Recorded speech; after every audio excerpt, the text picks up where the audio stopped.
آپ ان کے استعمال کیے ہوئے استعارات کو دیکھیں گے۔ یہ تمہاری محبت کی ضیافتوں میں تمہارے ساتھ کھاتے پیتے وقت گویا دریا کی پوشیدہ چٹانیں ہیں۔ یہ بددھڑک اپنا پیٹ بھرنے والے چرواہے ہیں، یہ بے پانی کے بادل ہیں جنہیں ہوا اڑا لے جاتی ہے، پت جھڑ کے بے پھل درخت ہیں جو دونوں طرح سے مردہ اور جڑ سے اکھڑے ہوئے ہیں۔ یہ سمندر کی پرجوش موجیں ہیں جو اپنی بے شرمی کی جھاگ اچھالتی ہیں، یہ وہ آوارہ گرد ستارے ہیں جن کے لیے ابد تک بے حد تاریکی ہے۔ تو ہم یہاں بھی پطرس کے اوپر وہی اثر دیکھتے ہیں، اور پطرس کے ذریعے ظاہری طور پر پاک روح اپنا کام کرتے ہوئے نظر آتا ہے، کیونکہ پاک روح کے ذریعے پطرس نے یہودا کو متاثر کیا کہ وہ ایسے الفاظ کا استعمال کرے جو بائبل مقدس کے حقائق کو واضح انداز میں بیان کریں، خصوصی طور پر ان سب کو جنہیں اس کی حقیقت سے صحیح انداز میں مقابل ہونے کی ضرورت ہے۔ اب ان استعارہ کی مماثلت کو مدنظر رکھتے ہوئے یہودا اس اصول میں بیان کردہ ہدایات کی حمایت کرتے ہوئے نظر آتے ہیں، اور وہ اصول یہ ہے، میں اس اصول کو دوبارہ سے بیان کرتا ہوں، بے بہا محبت کے اظہار کے لیے ہمیں سچائی کو اپناتے ہوئے اپنے عمل کو ترتیب دینا ہے۔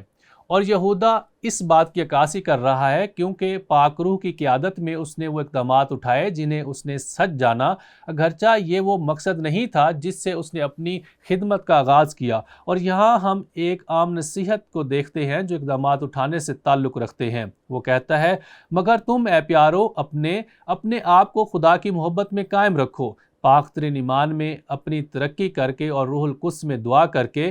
اب مجھے نہیں لگتا کہ وہ یہ کہہ رہا ہے کہ ہم خدا کی محبت سے کبھی دور اور باہر جا سکتے ہیں، کیونکہ ایک ایماندار کی حیثیت جب ہم نئے سرے سے پیدا ہوتے ہیں تو خدا کی دائمی محبت ہماری زندگی میں قائم ہوتی ہے اور یسوع مسیح کے بدن کی شراکت میں حصہ دار ہوتے ہیں۔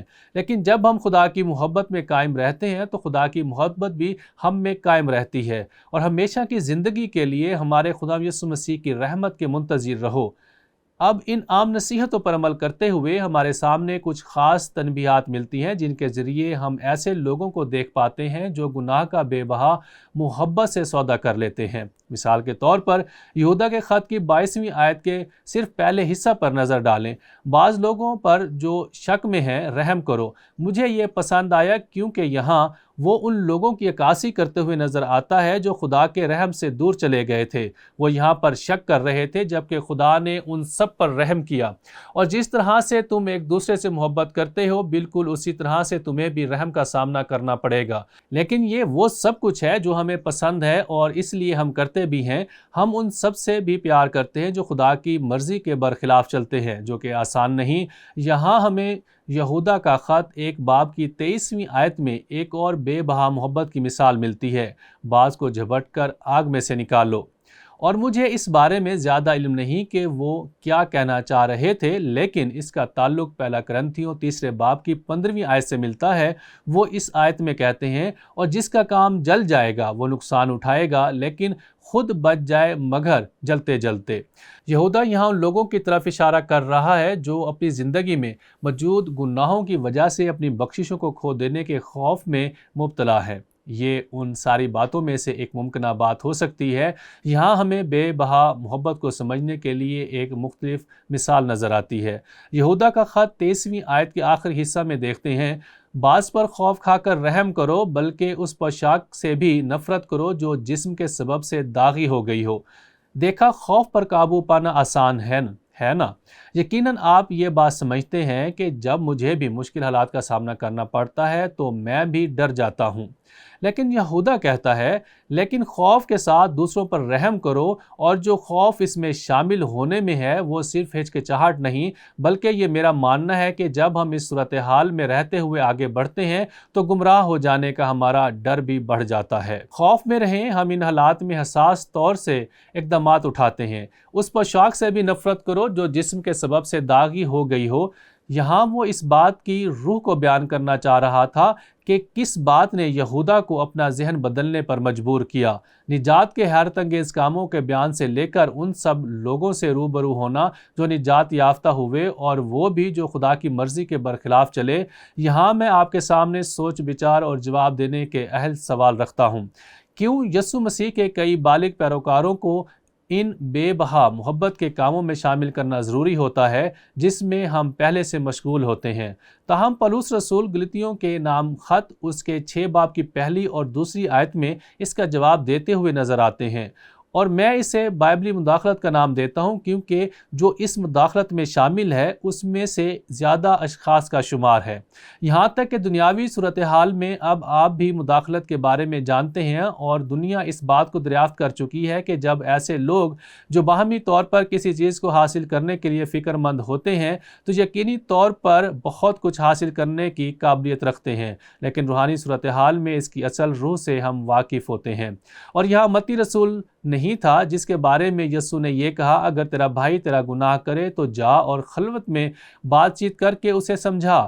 متی 18 باب کی 15 آیت، یہاں وہ اس کے بارے میں بات کر رہا ہے جس نے آپ کو ذاتی طور پر تکلیف پہنچائی ہو، جو خدا کی مرضی کے خلاف کام کرتا ہے اور دراصل یسوع مسیح کے بدن کی اظہار ثانی کا باعث ہے۔ پولس رسول نے گلتیوں کے نام خط اس کے 6 باب کی پہلی اور دوسری آیات میں کہا، بھائیو اگر کوئی آدمی، کوئی ایک شخص کسی قصور میں پکڑا بھی جائے تو تم، اور یہاں یہ ضمیر الجمع کے طور پر استعمال ہوا ہے، جو روحانی ہو، یعنی وہ سب جو روح میں چلتے ہوئے اپنی زندگی گزار رہے ہیں، اس کو حلم مزاجی سے بحال کرو اور اپنا بھی خیال رکھ، کہیں تو بھی آزمائش میں نہ پڑ جائے۔ میرے خیال میں جب یہودا محبت میں رحم کرنے کے بارے میں بات کرتا ہے تو اس وقت وہ اسی قسم کے حالات سے نمٹ رہا تھا۔ تم ایک دوسرے کا بار اٹھاؤ اور یوں مسیح کی شریعت کو پورا کرو۔ آپ دیکھیں کہ جب ایک سے زیادہ لوگ کسی بات کے لیے فکر مند ہوتے ہیں تو ایسی دعا میں زیادہ قوت ہوتی ہے۔ دنیا میں بہت سے لوگ ہیں جو کسی ایک کی سننے کے بجائے کئی سارے لوگوں کی باتوں کو سنتے اور عمل کرتے ہیں، اور خداوند خدا یہ چاہتے ہیں کہ ہم اس کو جانیں اور اسی کی باتوں پر عمل کریں، اور اس کے علاوہ ہمیں دنیا سے محفوظ بھی رکھنے کی کوشش کر رہا ہے۔ میں ایک ایسے شخص کو جانتا ہوں جو کسی اور شخص کو منشیات کی دنیا سے نکالنے کے لیے اس کی مدد کو نکلا۔ بدقسمتی سے وہ شخص جو پہلے خود نشے کا عادی تھا، دوسروں کو منشیات کی دنیا سے نکالنے کے لیے نکلا، وہ خود واپس نشے کی دنیا میں لوٹ گیا، اور ایک سابقہ نشے کا عادی جو اب اس سے پاک ہے، وہ اپنے ان سب بھائیوں کی مدد کرنے کے در پہ ہے جو منشیات کی لت کا شکار ہو چکے تھے۔ آپ کا کیا خیال ہے کہ اس بھائی کے ساتھ کیا ہوا؟ یقیناً وہ دوبارہ منشیات کی دنیا کے جال میں پھنس گیا۔ آپ دیکھتے ہیں کہ ایسا واقعہ ہوتا بھی ہے۔ ہمیں ہر روز ایک دوسرے کی ضرورت پڑتی ہے، اور ان معاملات میں جب ایک سے زیادہ اشخاص کسی بات میں مداخلت کرتے ہیں تو ایسے میں وہ ایک دوسرے کی حفاظت کر رہے ہوتے ہیں۔